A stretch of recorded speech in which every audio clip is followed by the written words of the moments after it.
I ask in my ViREO Life Facebook community, what are your challenges to eating? Or to eating healthy. No, not what are your challenges to eating. What are your challenges to eating well? And I got 5 clear responses, and I'm going to cover those now.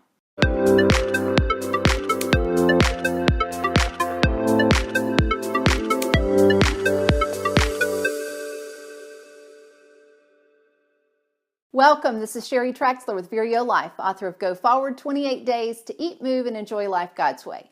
The first question that came up was chocolate.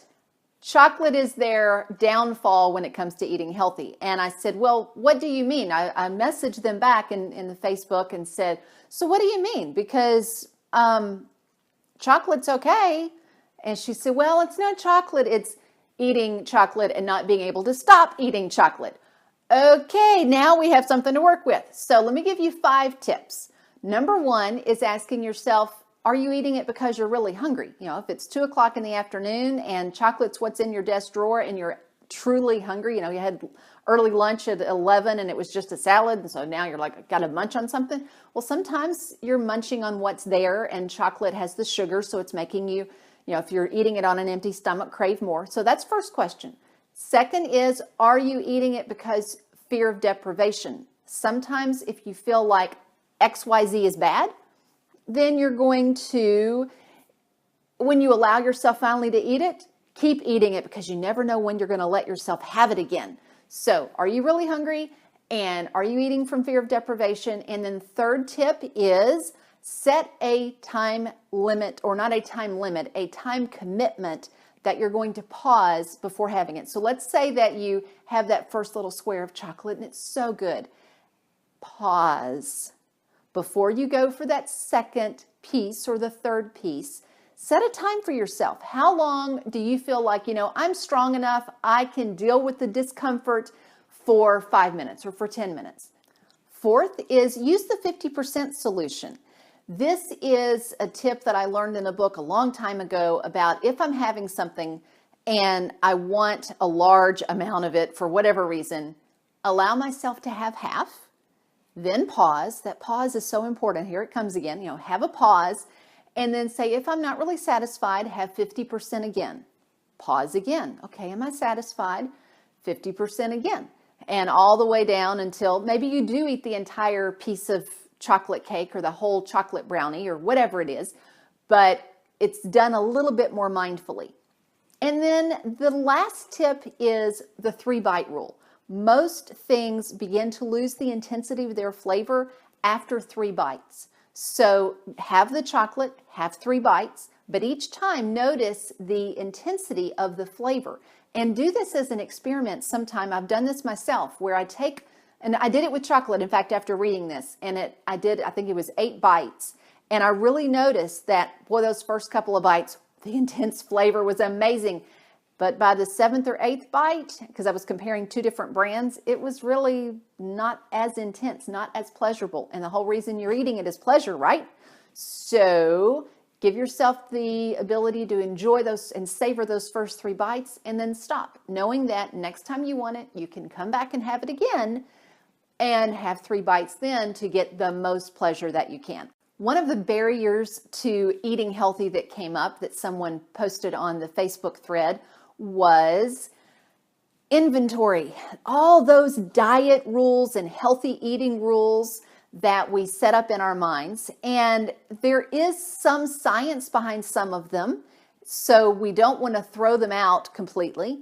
But what she talked about specifically in that thread was when I feel like having a bowl of soup and a piece of toast, but in my mind I'm thinking, well, I'm supposed to be having 5 fruits and vegetables a day or 8 vegetable servings a day or whatever guideline or rule that she had seen. Well, eating soup and toast one time is not going to malnourish someone if they're not eating vegetables at that one meal. So what I encourage you to do, if this happens to be a challenge for you, is look at guidelines versus rules. Because guidelines are often based on science. And by science, I don't mean just one random study. I am going to tell you about one study with this where I use this as a guideline. When I worked at Vanderbilt Medical Center, there was a research study done where we looked at amount of vegetables and fruits and vegetables both, but mostly vegetables, amount it took to decrease the risk of cancer and to have an impact specifically on skin cancer. And as a redhead, that's obviously a concern for me to make sure that I'm doing everything healthy for my skin. Well, 8 vegetable servings was the place a statistical significance was found. That means for me, I have a guideline. I want to get in 8 vegetable servings a day. Doesn't mean I always do it. Doesn't mean that if I have 7 one day that, oh, wow, we've just shot this, we're not healthy. No, it just means that I got 7 instead of 8 that day, or 6 instead of 8 that day. So use those as a guideline, not as a rule. Couple of guidelines that will help you. One is eat things as close to how God made them. Also, you do want to increase the vegetables, increase the water. Those are some good guidelines that most people can do. Eating mindfully, eating intuitively, keeping the stress level down while you're eating. Those are all good guidelines. But also, it doesn't mean that if you're driving and you're really hungry and you need to eat an apple or a few nuts or something while you're driving so that you don't get too hungry later, that's part of the whole picture. It's looking at everything as a whole. A barrier that was listed to healthy eating was moderation. How do I eat in moderation?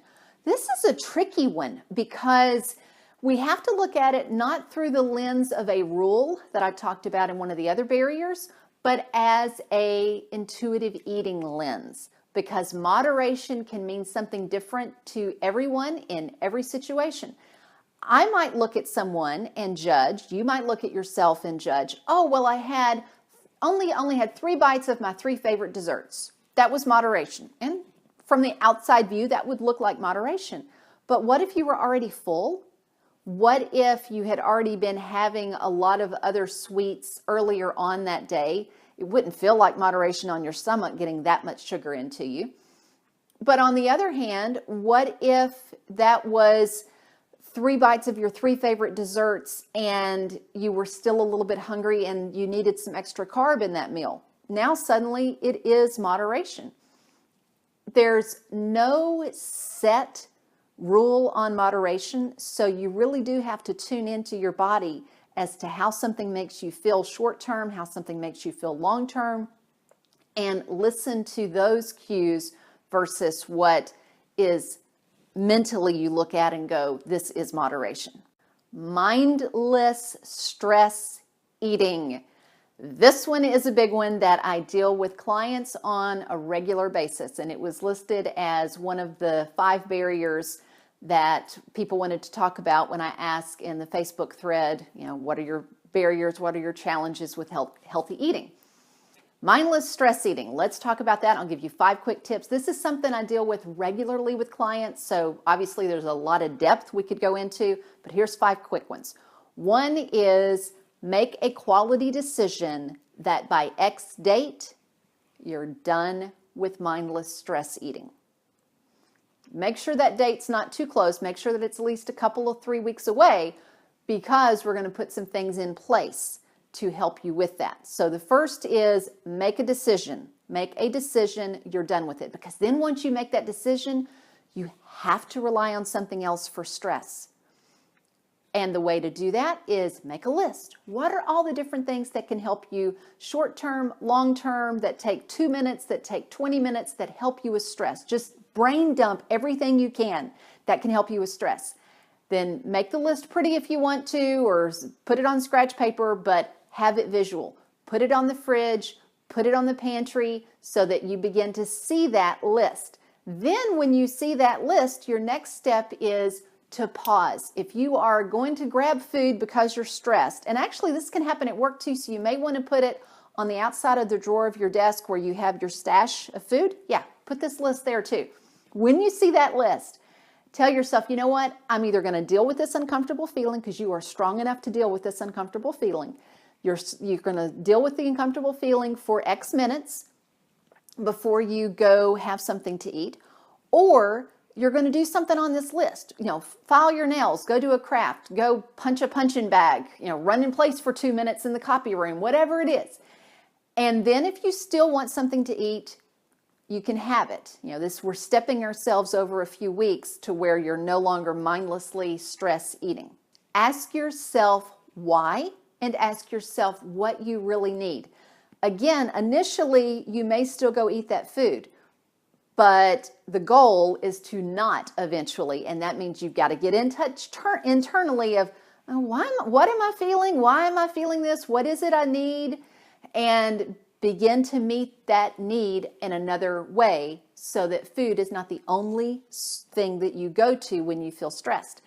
And that leads us to the last bit, and that is also to put on your fridge in your pantry and on that drawer at your desk is food will not solve this. Because at that moment, whatever this is going to vary, but food is not going to solve it. Food doesn't solve boredom. Food doesn't solve loneliness. Food doesn't solve any of those. Food only fixes hunger. And that may be another way for you to write it is, food only solves hunger. Food doesn't solve blank. And let that be a reminder that, okay, I can eat if I want to, but it's really not going to solve the problem. I need to be able to sit with this uncomfortable feeling and then work through it in other ways. What do you do if you are hungry and it is late? It's close to bedtime and you're truly physically hungry. This question came in from someone that I know personally, and I know that their work, they travel, they're musicians, and so they're getting done with a gig, who knows what time, 11 o'clock at night, hitting the road, heading home, and they and their family, they're hungry.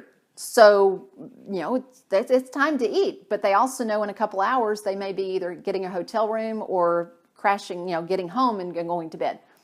What do you do if you are truly physically hungry late and it's close to bedtime? I've got 3 tips. One is you are truly physically hungry, and with intuitive eating, that means your body needs food. You do not make it go hungry. You allow yourself to get hungry, but you don't make yourself go hungry. However, you also are looking at bedtime. You're not looking at, I'm having lunch, and so that's going to give me fuel to be active and mentally sharp for the next 4, 5, 6 hours. No, you're going to eat something and then soon go to bed after that. So have some protein. That will satiate. Hot soups are really, really good for filling you up, but not stuffing you, not having a lot of calories right before going to bed, because you are about to go to bed. You don't have to fuel up for sleep. Yes, your brain is still active, but you're not having to fuel that. So something smaller, something that's heavy on protein or heavier on protein, and some hot soups are great, but don't tell yourself, well, I'm just going to bed, so I'm just going to go to bed hungry. No, you won't sleep very well. So do go ahead and eat something, because your body needs something or it would not be hungry.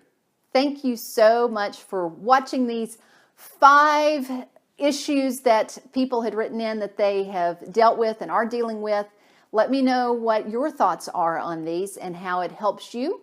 And remember that you can find your path and you can fulfill your potential.